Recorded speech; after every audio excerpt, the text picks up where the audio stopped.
How a fridge works. Refrigerators use special fluids called refrigerants, which have low boiling points.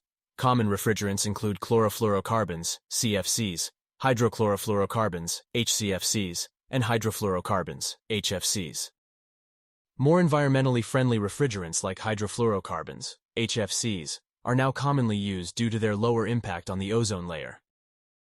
The process begins with the compressor, which is typically located at the back of the refrigerator.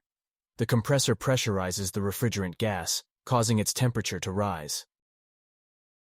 The hot pressurized refrigerant gas flows into the condenser, which is usually a series of coiled tubes with fins to help dissipate heat.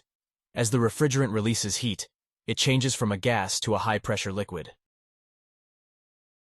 The high-pressure liquid refrigerant then enters the expansion valve. This valve restricts the flow of the refrigerant, causing a drop in pressure.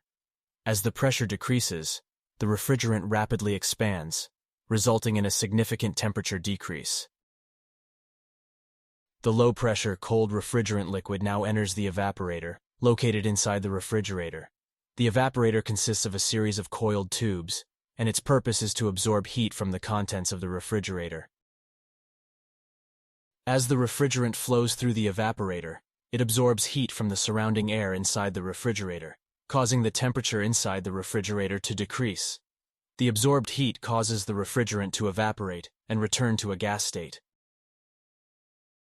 The evaporated refrigerant gas is then drawn back into the compressor to repeat the cycle. This continuous circulation of the refrigerant allows for the removal of heat from the refrigerator's interior, keeping it cool.